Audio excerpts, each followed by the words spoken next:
NRC এখন বলছে করতে হবে। এনআরসি আমায় চিঠি দিয়ে বলছে बाद एनआरसी आएगा। নমস্কার বন্ধুরা, এই মুহূর্তে ভয়াবহ আতঙ্ক পশ্চিমবাংলায়, আত্মহত্যা করছেন অনেকে। এনআরসি বিবিসি নিউজ থেকে আপনাকে বলছি বন্ধুরা, যে পশ্চিমবাংলায় প্রধানমন্ত্রী নরেন্দ্র মোদী বিভিন্ন রকমভাবে তিনি বলেছেন ভোটের আগে যে এনআরসি হবে, পশ্চিমবাংলায় হবে, এটা মোস্ট টার্গেটেড স্টেট, এখানে হবে, প্রচুর অনুপ্রবেশের সংখ্যা রয়েছে এখানে। তাই আপনাদেরকে বন্ধুরা আমি একটা কথা বলবো যে প্রধানমন্ত্রী নরেন্দ্র মোদী এই সাম্প্রতিকভাবে কিন্তু তিনি এনপিআর এর প্রস্তাব মেনে নিয়েছেন। এনপিআর মানে হচ্ছে ন্যাশনাল পপুলেশন রেজিস্টার, অর্থাৎ জাতীয় জনসংখ্যা পঞ্জি, অর্থাৎ কত জনসংখ্যা বেড়েছে এই 11 সালের মধ্যে বা 11 বছরের মধ্যে সেটা দেখা, এবং পাশাপাশি কত জাতি কত ধর্মের মানুষ রয়েছে বর্তমানে সেটাও দেখা, এবং কোনো রাজ্যের কোনো জেলায় বা কোনো জায়গায় অস্বাভাবিক জনসংখ্যা বেড়েছে কিনা, সেটা কোন ধর্মের বেড়েছে, কখন থেকে বাড়তে পারে, সেটা একটা ডেটাশিট তৈরি করা, এবং প্রতিটা ফ্যামিলি কিন্তু একটা ডেটাশিট তৈরি করা হবে এই এনপিআর এর মাধ্যমে। এবং যেটা আমি আপনাকে আগে বলেছি যে এনপিআর কিন্তু বা এনআরসি কিন্তু একবারে হয় না, একটা স্টেপ বাই স্টেপ হয়। প্রথমে সিএ চালু করা হয়েছে, আইন করার পরে সিএ আবেদন চলছে, সিএ আবেদন শেষ হবে যখন প্রত্যেককে সার্টিফিকেট দেওয়া হবে, তারা ভারতের নাগরিক হয়ে যাবে, তাদের ক্ষেত্রে এনআরসি কোনো ভয় নেই। তারপরে চালু হবে আপনার যে এনপিআরটা ডিজিটালভাবে হবে, যেটা ঘরে বসে আপনাকে সাবমিট করতে হবে, প্রশ্ন উত্তর দিতে হবে আপনাকে। আগে যেমন অনলাইনে হতো, বাড়ি বাড়ি এসে হতো, সেটা হবে না, আপনাকে অনলাইনে কিন্তু সাবমিট করতে হবে। তারপরে এই এনপিআর হয়ে গেলেই বন্ধুরা, যেহেতু যখনই সরকারের কাছে এই প্রতিটা পরিবারের তথ্য চলে যাবে, তারপরে কিন্তু একটা ডেটাশিট তৈরি করা হবে, তারপরে যে কোনো মুহূর্তে কিন্তু পশ্চিমবাংলায় এনআরসি শুরু হতে পারে। এনআরসি দেখুন পশ্চিমবাংলায় আতঙ্ক চালু হয়েছে, আসামের পরে আত্মহত্যা করছেন অনেকে। কি বলছে বন্ধুরা আমরা একটু দেখে নেব। প্রথমত দেখুন এখানে, অন্নদা রায় যখন মাত্র 11 মাস বয়সে ছিলেন তখন তার বাবা মা বাংলাদেশের রংপুরে তাদের পৈতৃক আবাস ছেড়ে ভারতে পাড়ি জমানোর সিদ্ধান্ত নেন। বন্ধুরা আপনারা চেষ্টা করবেন যে 1947 থেকে 1971 সালের মধ্যে যদি কোনো প্রমাণপত্র থাকে আপনার পূর্ণ কাগজপত্র সরকারি, সেক্ষেত্রে আপনি কিন্তু এনআরসি হাত থেকে বাঁচতে পারবেন। এবং চেষ্টা করবেন যাতে প্রথমে যাতে এনআরসি নাম ওঠে, দ্বিতীয়বার অবজেকশন লিস্টে নাম থাকলে কিন্তু দ্বিতীয়বার নাম তোলা খুব কঠিন, কিন্তু সেক্ষেত্রে আপনি যতক্ষণ পর্যন্ত নাম না উঠবে ততক্ষণ পর্যন্ত সরকারের কোনো পরিষেবা আপনি পাবেন না, আপনি ডিভোটার হয়ে যাবেন, সরকারি সুবিধা থেকে বঞ্চিত হবেন। সে বছরটি ছিল 1981 সাল। পরিবারটি দাবি করে যে মুসলিম সংখ্যাগরিষ্ঠ বাংলাদেশে সে সময় বসবাসে স্বাচ্ছন্দ্য বোধ না করার কারণে বাঙালি হিন্দু হিসেবে ভারতে পাড়ি জমান তারা। পশ্চিমবঙ্গের জলপাইগুড়িতে আসার পর 38 বছর কেটে গেছে। অন্নদার বাবা মা আর বড় ভাই তাদের ভাষায় সেই অশুভ পদক্ষেপকে এখন অভিশপ্ত করেন।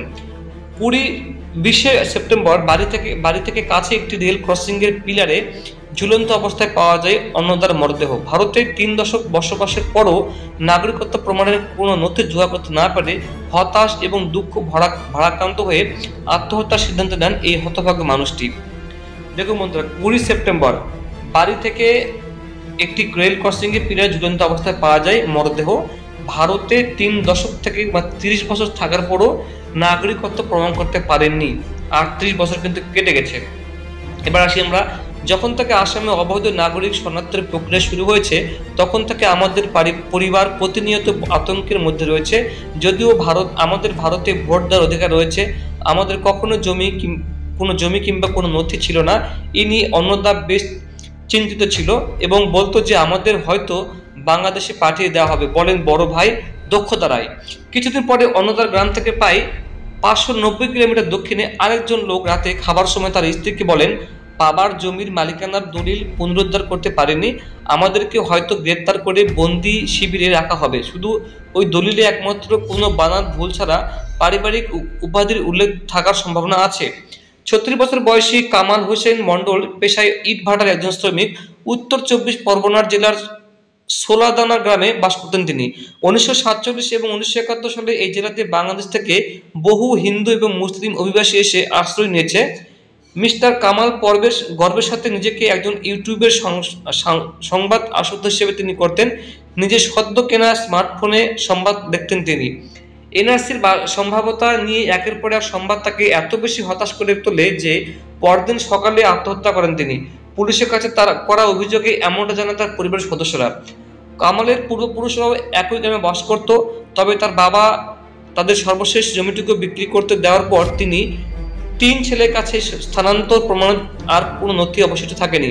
সরকারি দপ্তরে বারবার যাওয়া আসা করার পরও সরকারি পরিচয়পত্রে পরিবারটির নামের মাঝের অংশটি সংশোধন করায় কোনো সহায়তা মেলেনি। আমার স্বামী এদিক সেদিক অনেক দৌড়াদৌড়ি করেছে, কিন্তু তাতে কোনো ফল হয়নি। আমি তাকে শান্ত হতে বলতাম।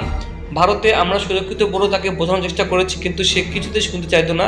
নিজেকে বাবাকে কবর দেওয়ার পর আমার দুই ছেলে ভালোভাবে খাওয়াও ঘুমাও হয় না।